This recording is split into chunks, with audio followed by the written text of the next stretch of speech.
7 মাসে রাজধানী সহ বিভিন্ন স্থানে বোমা বিস্ফোরণের ঘটনায় দেখা দিয়েছে উদ্বেগ। সামনে আসছে উগ্রবাদী সংগঠনগুলোর নাম।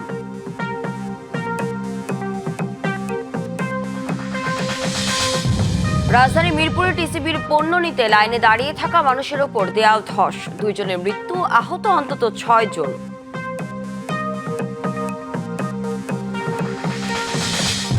গ্যাস সংকটে নাকাল দেশ, গাড়ি থেকে রান্নার চুলা, সর্বত্র হাহাকার। জ্বালানি সংকট সমাধানে সহযোগিতার আশ্বাস মালয়েশিয়ার।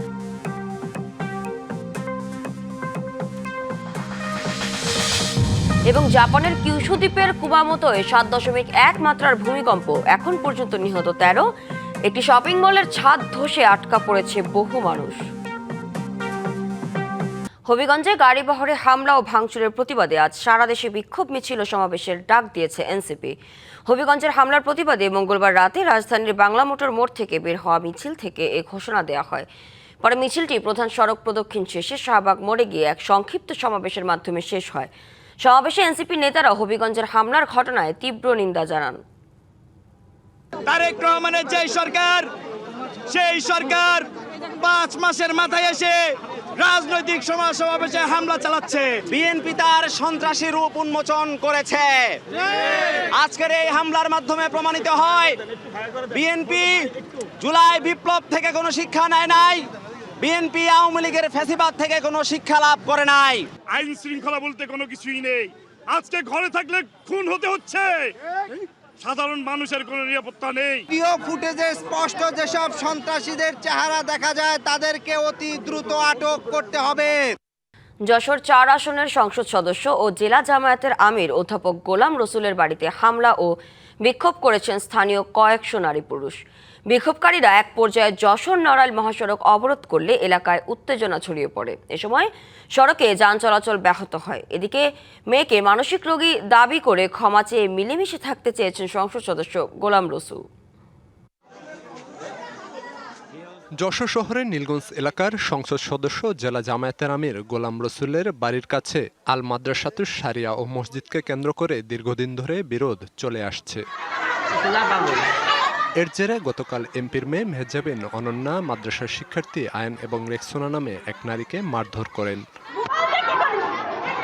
উপর থেকে আপনার এখানে গরম পানি মারে বাচ্চাকে ছেলেবেলে, এর আগেও আমার ছেলেরে মেরেছে, বুঝলেন। তারপরে একটা মহিলারে তালা দিয়ে মাথা ফাটাই দিচ্ছে। একেবারে কোন ধরনের কাজ বাজে? যে একটা প্রতিষ্ঠান মাদ্রাসা, ওনাদের সাথে ডিস্টার্ব ফিল হয়, ডিস্টার্ব ফিল হলে ওরা অনেক ঝামেলা করে। তাহলে এই বাচ্চাদের লাঠি নিয়ে দাঁড়ায়, তারা দেয়, ওদেরকে মারবে, ভয় দেখাচ্ছে। রাতে উভয় পক্ষের মধ্যে মীমাংসা হলেও সকালে মাদ্রাসা খোলার পর শিক্ষা প্রতিষ্ঠানটি ফের বন্ধ রাখতে বলার অভিযোগ ওঠে। স্বয়ং গোলাম রসুল সাহেব আসে হুজুরদেরকে বিভিন্নভাবে শাসাচ্ছে যে আজকে কেন মাদ্রাসা খোলা হলো, তারপরে হুজুর কেন আসলো, 2-3 দিন পরে আসতে পারত। এরপর ক্ষুব্ধ স্থানীয়রা এমপির বাড়ির সামনে জড়ো হয়ে বিক্ষোভ শুরু করেন। পরিস্থিতি বেগতিক দেখে সংসদ সদস্য তার মেয়ে বাসভবনের মূল ফটক বন্ধ করে নিজেদের অবরুদ্ধ করেন। এ সময় মীমাংসার উদ্দেশ্যে গোলাম রসুলের স্বজন ঘটনাস্থলে গেলে বিক্ষুব্ধ জনতার একাংশ তার উপর চড়াও হয়। পরিস্থিতি আরও উত্তপ্ত হয়ে উঠলে বিক্ষোভকারীরা যশোর নড়াইল মহাসড়ক অবরোধ করে সুষ্ঠু তদন্তের দাবি জানান। থানায় ফোন দিয়েছে, ওনার আব্বু ছিল না, কালকে অন্য জায়গায় ছিল, এমপি অন্য জায়গায় ছিল, ওনার মেয়ে ফোন দিয়েছে, দিয়ে বলছে আমি এমপির মেয়ে, আপনারা এখনো বেরোননি কেন? ইসলাম প্রচার করে তারা মানে আজকে সংসদে গেছে, সেই দল কিভাবে তার ফ্যামিলির লোক আজকে মাদ্রাসার ছোট ছোট 7-8 বছরের বাচ্চাদের উপরে এরকম ভাবে হামলা করে। খবর পেয়ে কোতোয়ালি থানা পুলিশ ঘটনাস্থলে গিয়ে পরিস্থিতি নিয়ন্ত্রণে আনে। এখানে উদ্ভূত পরিস্থিতি তৈরি হয়েছে, আমরা এসেছি, আমরা উভয় পক্ষের সাথে কথা বলেছি এবং অতি দ্রুতই এটা সমস্যার সমাধান হয়ে যাবে এবং পরিস্থিতি আমাদের নিয়ন্ত্রণে আছে, কোনো সমস্যা নেই। এদিকে সংসদ সদস্য গোলাম রসুল ফেসবুক লাইভে এসে নিরাপত্তাহীনতার কথা জানানোর পাশাপাশি ক্ষমা চেয়ে মিলেমিশে থাকতে চেয়েছেন। মেয়ে যাওয়ার পরে আমার মেয়েকে তারা মারে। আমি তখন বললাম যে আমার মেয়েটা অসুস্থ, সে সাইকিয়াট্রিকের রোগী। আমাদের ঘটনায় কেউ আহত হয় তার জন্য আমি দুঃখ প্রকাশ করছি। আমার ঘটনায় যদি কেউ দুঃখ পান তার জন্য আমি মর্মাহত। আমি সবার কাছে ক্ষমা প্রার্থী। আমি চাই পরিবেশটা সুন্দর হোক, ভালো হোক, আমরা সহনশীলভাবে সবাই একটি বসবাস করতে পারি। DBC news desk. এক এমপির নীতিস্থলনজলিত কর্মকাণ্ড ঘিরে কিছুটা ভাবমূর্তি সংকটের মুখে প্রধান বিরোধী দল জামায়াতে ইসলামী। যদিও এ বিষয়ে ব্যবস্থা নিয়ে নৈতিকতার প্রশ্নে কোনো আপোষ না করার বার্তা দেওয়া হয়েছে বলে দাবি দলটির। রাজনীতি বিশ্লেষকরা বলছেন, রাজনীতিকের ব্যক্তিগত আচরণ দলের ভাবমূর্তি থেকে বিচ্ছিন্ন কিছু নয়। রাজনৈতিক দলগুলোর মধ্যে আচরণবিধি ও জবাবদিহির সংস্কৃতি প্রতিষ্ঠার তাগিদ তাদের।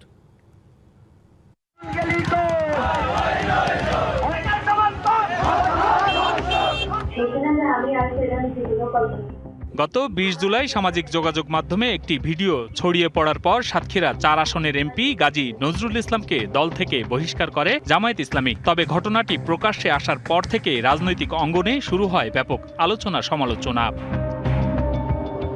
নির্বাচিত জনপ্রতিনিধির বিতর্কিত ব্যক্তিগত কর্মকাণ্ডের বিষয়ে জামায়াতের দলীয় অবস্থানের বিষয়ে দলটির সেক্রেটারি জেনারেল বলেন, এই সিদ্ধান্তে নৈতিকতার প্রশ্নে কোনো ধরনের আপোষ না করার বার্তায় দেওয়া হয়েছে। এর মাধ্যমে দেশজুড়ে নেতাকর্মীদের কাছে নৈতিক বিষয়ে অবস্থান আরও স্পষ্ট হয়েছে বলেও মনে করেন তিনি। জামাতের নৈতিক ভাবমর্যাদাটা জাতির কাছে এটা একটা পরীক্ষা। কাজটা আমাদের জন্য কষ্টকর, কিন্তু এটা করতে গিয়ে জামাতকে যে সিদ্ধান্ত নিতে হয়েছে কষ্টের সঙ্গে, সেটা জামাতের সারা দেশের কর্মী সমর্থক নেতা কর্মীদের মধ্যে জামাতের নৈতিক মর্যাদাটাকে উঁচু করেছে এবং আমরা আরও সতর্ক হতে পেরেছি। দলীয় শৃঙ্খলা ও জন আস্থা ধরে রাখতে জামায়াত ইসলামী তাদের নির্বাচিত জনপ্রতিনিধি ও নেতাকর্মীদের জন্য নতুন কোনো নির্দেশনা দিচ্ছে কিনা তার জবাবও দেন দলের সেক্রেটারি জেনারেল। আপনি রাজনীতি দিয়ে রাজনীতি মোকাবেলা করেন। আপনার কাছে যদি রাজনীতির উন্নত কোনো আদর্শ থাকে, দেশ সমাজ রাষ্ট্রের কল্যাণে জামাত যা বলতে চায় তার থেকে ভালো কোনো মডেল থাকে, আপনি পেশ করেন। এটা হচ্ছে পলিটিক্স, এটা হচ্ছে বিউটি অফ ডেমোক্রেসি। আমাদের সারা দেশের নেতা কর্মীরা নৈতিক দিক থেকে কঠোর থাকবেন, সুশৃঙ্খল থাকবেন। বিশ্লেষকরা বলছেন, রাজনীতিতে জনপ্রতিনিধির ব্যক্তিগত আচরণও দলের ভাবমূর্তির সঙ্গে ওতপ্রোতভাবে জড়িত। সেক্ষেত্রে কোনো ধরনের স্খলন জনগণ ও দলের সাথে বিশ্বাসঘাতকতারই শামিল। জনগণের সাথে বিশ্বাসঘাতকতা করলেন এই ধরনের কর্মকাণ্ডের মধ্য দিয়ে আর কি। দলের সাথে করলেন, জনগণের সাথে করলেন। আর জনগণের সাথে করা মানে তার পার্লামেন্টে থাকারও কোনো অধিকার আছে বলে অন্তত আমি মনে করি না। আমরা যদি ইতিবাচকভাবে জিনিসটা দেখি যে এই বিষয়টা নিয়ে কিন্তু জামাত খুব সিরিয়াসলি বিষয়টাকে নিয়েছে। যারা ইসলামপন্থী রাজনীতি করেন তাদের জন্য তো আসলে এটা একদমই যায় না, এটা খুবই অন্যায় হয়েছে। এখন বাংলাদেশের ইসলামপন্থী বলেন, ইসলামপন্থী না বলেন, সবার জন্য কিন্তু মোরাল একটা নৈতিকতার স্ট্যান্ডার্ড থাকতেই হবে। আগামীতে বিতর্ক এড়াতে রাজনৈতিক দলগুলোর মধ্যে আচরণবিধি ও জবাবদিহিতার স্পষ্ট ব্যবস্থা থাকা উচিত বলেও মনে করেন বিশ্লেষকরা। রাজনৈতিক দলের একটা আচরণবিধি থাকতে হবে। সকল পার্টির জন্য একটাই থাকতে পারে, আচরণবিধি থাকতে পারে, যে রাজনৈতিক দল কোন ধরনের অপরাধ করলে সেই রাজনৈতিক দল করতে পারবে না। এটা একটা কমন থাকতে পারে, কোড অফ কন্ডাক্ট থাকতে পারে। আবার সংসদের জন্য একটা আলাদা কোড অফ কন্ডাক্ট থাকতে পারে। কেবল নৈতিক মানদণ্ড ও দলীয় আচরণবিধি তৈরি করলে হবে না, কার্যকরভাবে তা অনুসরণ করাও জরুরি বলে মনে করেন বিশ্লেষকরা। Hasan Al Mamun, DBC news, Dhaka. মাসে ঢাকা সহ দেশের বিভিন্ন স্থানে বোমা বিস্ফোরণের ঘটনায় দেখা দিয়েছে উদ্বেগ। এসব ঘটনায় সামনে আসছে উগ্রবাদী সংগঠনগুলোর নাম, চলছে তাদের দাওয়াতি কার্যক্রম। এজন্য গোয়েন্দা নজরদারির অভাবকে দুষছেন অপরাধ বিশ্লেষকরা। আর নিরাপত্তা বিশ্লেষকরা বলছেন, দেশ ও দেশের বাইরে সরকারের ভাবমূর্তি ক্ষুণ্ণ করতে তৎপরতা চালাচ্ছে জঙ্গি সংগঠনগুলো। যদিও পুলিশ বলছে উগ্রবাদ নির্মূলে সতর্ক তারা। সামাজিক যোগাযোগ মাধ্যমে চলছে নিয়মিত মনিটরিং।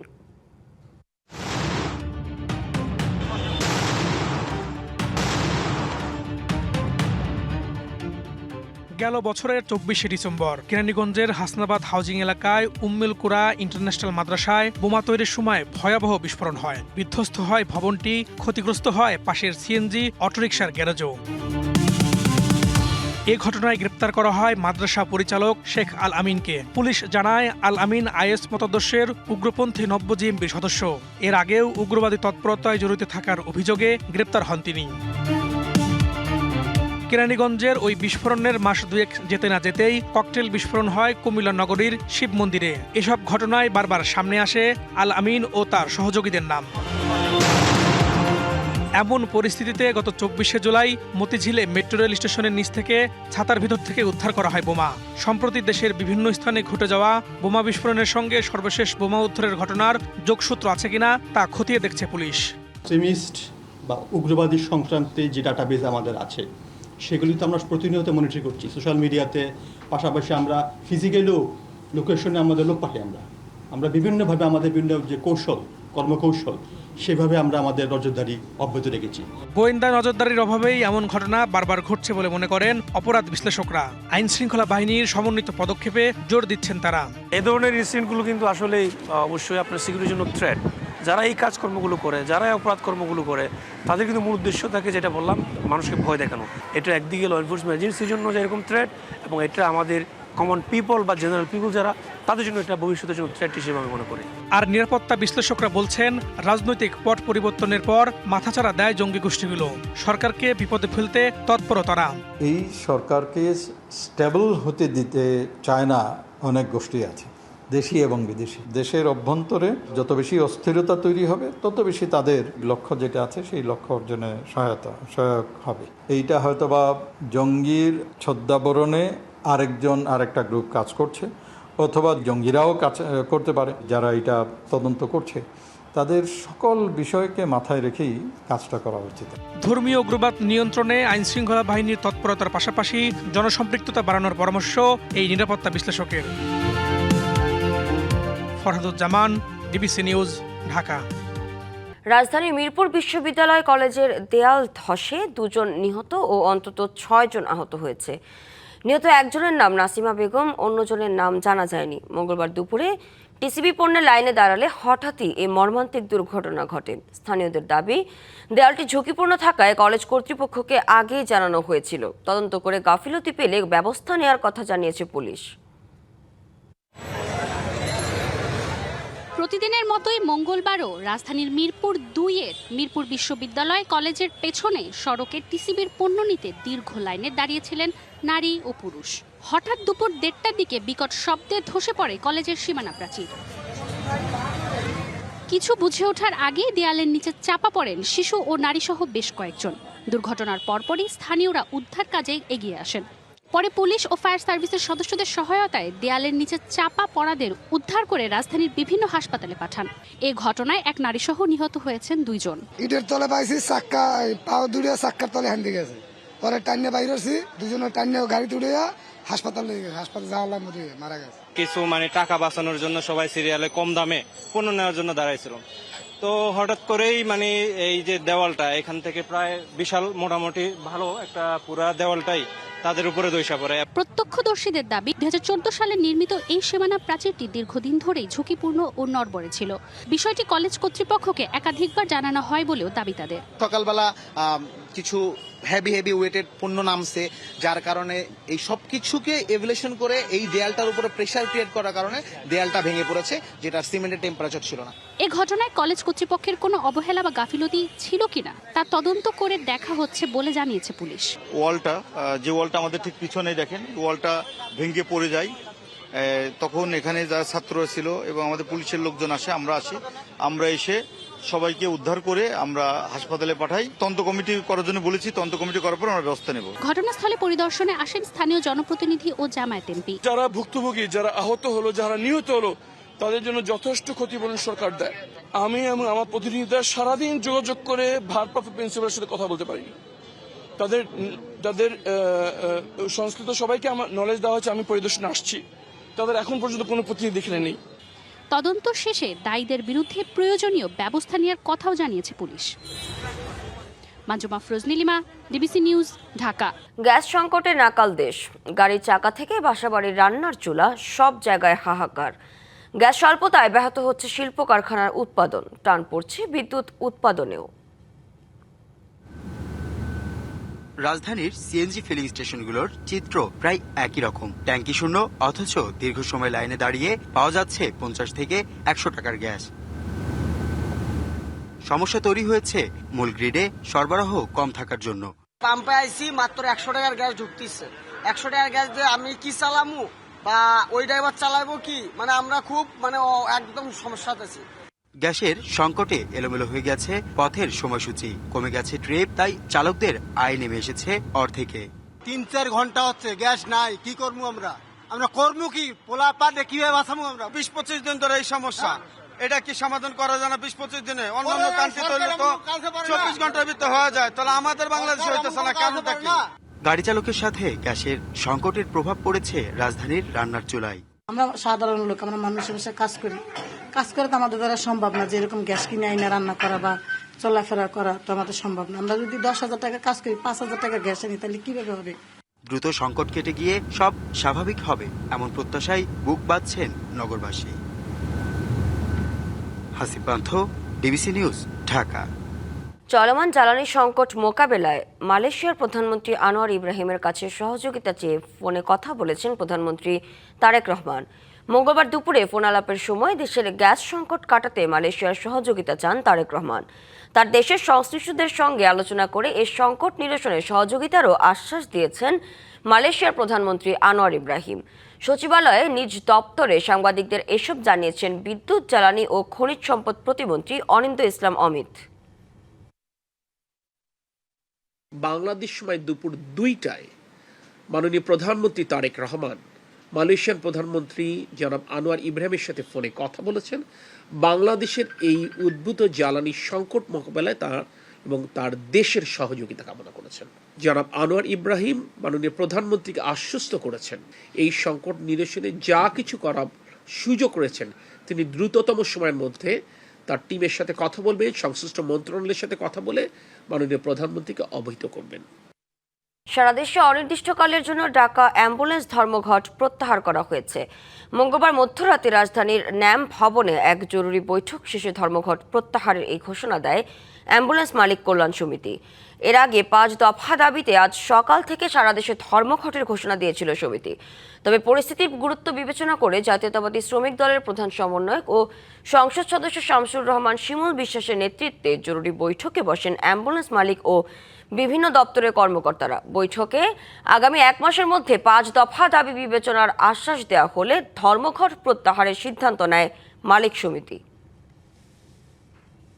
আগামী 30 দিনের ভিতর আমাদের এই যৌক্তিক দাবিগুলো ওনারা পূরণ করবেন এবং সেই আশ্বাসের পরিপ্রেক্ষিতে আমরা ওনাদের সাথে একমত হয়েছি। আমরা উভয় পক্ষ আলাপ আলোচনায় একমত হয়ে ইতিমধ্যে অ্যাম্বুলেন্স মালিক সমিতির পক্ষ থেকে তাদের প্রতিনিধি ফুয়াদ ভাই ধর্মঘট প্রত্যাহার ঘোষণা করেছেন। জাপানে কিউশু দ্বীপের কুমামোতোয় 7.1 মাত্রার ভূমিকম্প এখন পর্যন্ত 13 জনের মৃত্যুর খবর পাওয়া গেছে। একটি শপিং মলের ছাদ ধসে বহু মানুষ আটকা পড়েছে বলে জানিয়েছে দেশটির গণমাধ্যম। প্রতিদিনের মতোই কর্মব্যস্ত দিন পার করছিল জাপানের কিউশু দ্বীপের বাসিন্দারা। এর মধ্যে আকস্মিকভাবে অনুভূত হয় শক্তিশালী এক ভূমিকম্প। মঙ্গলবার স্থানীয় সময় 7.1 মাত্রার ভূমিকম্পে কেঁপে ওঠে কিউশু। এতে আহত হয়েছেন অনেকেই। ভূমিকম্পের পর সেখানে সুনামি সতর্কতা জারি করা হলেও পরে তা তুলে নেওয়া হয়। ভূমিকম্পে কুমামোতো শহরের ইয়োন মলের ছাদ ধসে পড়ে। ভেতরে আটকা পড়েছে বহু মানুষ। তাদের উদ্ধার করতে কাজ করছে ফায়ার সার্ভিস ও উদ্ধারকর্মীরা। প্রত্যক্ষদর্শীরা জানায় ভবন থেকে ধোঁয়া উঠতেও দেখেছেন তারা। এরই মধ্যে অনেককে উদ্ধার করা হয়েছে। বাসিন্দাদের নিরাপদ স্থানে সরে যেতে নির্দেশ দিয়েছে কর্তৃপক্ষ। ভূমিকম্পে এরই মধ্যে অনেকে আহত হয়েছেন। আমরা তাদের সর্বোচ্চ চিকিৎসা সেবা নিশ্চিত করব। ভবন ধসের খবরও পেয়েছি আমরা। বাসিন্দাদের নিরাপদ স্থানে সরে যাওয়ার আহ্বান জানাচ্ছি। কুমামোতো প্রদেশের গভর্নর জানায় উদ্ধার কাজের জন্য সেখানে এরই মধ্যে 3600 সেনা মোতায়েন করেছে জাপান সরকার। এ ঘটনায় বাতিল করা হয়েছে টোকিওর হানেদা বিমানবন্দরের অন্তত 40টি ফ্লাইট। আবহাওয়া অফিস জানায় ভূমিকম্পের পর এখন পর্যন্ত অন্তত 61টি আফটারশক রেকর্ড করা হয়েছে। Rahnuma Fermin, DBC news desk. মধ্যপ্রাচ্যে অবস্থিত মার্কিন ঘাঁটি লক্ষ্য করে একাধিক ব্যালিস্টিক ক্ষেপণাস্ত্র ছুড়েছে ইরানের ইসলামিক বিপ্লবী গার্ড। আর সব ক্ষেপণাস্ত্র সফলভাবে প্রতিহত করার দাবি করেছে ওয়াশিংটন। স্থানীয় সময় মঙ্গলবার যুক্তরাষ্ট্রের সেন্ট্রাল কমান্ড সামাজিক যোগাযোগ মাধ্যমে জানায় এটি ছিল মার্কিন বাহিনীর ওপর একটি আকস্মিক হামলার চেষ্টা। ক্ষেপণাস্ত্রগুলো জর্ডানে থাকা একটি মার্কিন ঘাঁটির দিকে ছোড়া হয়েছিল। এদিকে ইরান হুঁশিয়ারি দিয়ে বলেছে, হরমুজ প্রণালীর ওপর নিজেদের নিয়ন্ত্রণ বজায় রাখতে প্রয়োজনে আবারও যুদ্ধে জড়াতে প্রস্তুত তারা। একই দিনে ওয়াশিংটনে বৈঠক করেন মার্কিন প্রেসিডেন্ট ডোনাল্ড ট্রাম্প ও ইসরায়েলের প্রধানমন্ত্রী বেনিয়ামিন নেতানিয়াহু। হোয়াইট হাউস জানিয়েছে, বৈঠকে ইরান সহ আঞ্চলিক নিরাপত্তা পরিস্থিতি নিয়ে ফলপ্রসূ আলোচনা হয়েছে। অন্যদিকে সৌদি আরব জানিয়েছে, দেশটির পূর্বাঞ্চলের তেল স্থাপনাকে লক্ষ্য করে ইরান সমর্থিত গোষ্ঠীর ছোড়া কয়েকটি ড্রোন তাদের আকাশ প্রতিরক্ষা ব্যবস্থা ভূপতিত করেছে। মধ্যপ্রাচ্যে অবস্থিত মার্কিন ঘাঁটি লক্ষ্য করে একাধিক ব্যালিস্টিক ক্ষেপণাস্ত্র ছুড়েছে ইরানের ইসলামিক বিপ্লবী গার্ড। আর সব ক্ষেপণাস্ত্র সফলভাবে প্রতিহত করার দাবি করেছে ওয়াশিংটন। স্থানীয় সময় মঙ্গলবার যুক্তরাষ্ট্রের সেন্ট্রাল কমান্ড সামাজিক যোগাযোগ মাধ্যমে জানায়, এটি ছিল মার্কিন বাহিনীর ওপর একটি আকস্মিক হামলার চেষ্টা। ক্ষেপণাস্ত্রগুলো জর্ডানে থাকা একটি মার্কিন ঘাঁটির দিকে ছোড়া হয়েছিল। এদিকে ইরান হুঁশিয়ারি দিয়ে বলেছে, হরমুজ প্রণালীর ওপর নিজেদের নিয়ন্ত্রণ বজায় রাখতে প্রয়োজনে আবারও যুদ্ধে জড়াতে প্রস্তুত তারা। একই দিনে ওয়াশিংটনে বৈঠক করেন মার্কিন প্রেসিডেন্ট ডোনাল্ড ট্রাম্প ও ইসরায়েলের প্রধানমন্ত্রী বেনিয়ামিন নেতানিয়াহু। হোয়াইট হাউস জানিয়েছে, বৈঠকে ইরান সহ আঞ্চলিক নিরাপত্তা পরিস্থিতি নিয়ে ফলপ্রসূ আলোচনা হয়েছে। অন্যদিকে সৌদি আরব জানিয়েছে, দেশটির পূর্বাঞ্চলের তেল স্থাপনাকে লক্ষ্য করে ইরান সমর্থিত গোষ্ঠীর ছোড়া কয়েকটি ড্রোন তাদের আকাশ প্রতিরক্ষা ব্যবস্থা ভূপতিত করেছে। সংবাদে এই ছিল এখনকার মতো। ডিবিসি নিউজের সংবাদগুলো পড়তে ভিজিট করুন dbcnews.tv আর ভিজিট করুন ডিবিসি ফেসবুক পেজ এবং ইউটিউব চ্যানেল। ডিবিসির সঙ্গেই থাকুন।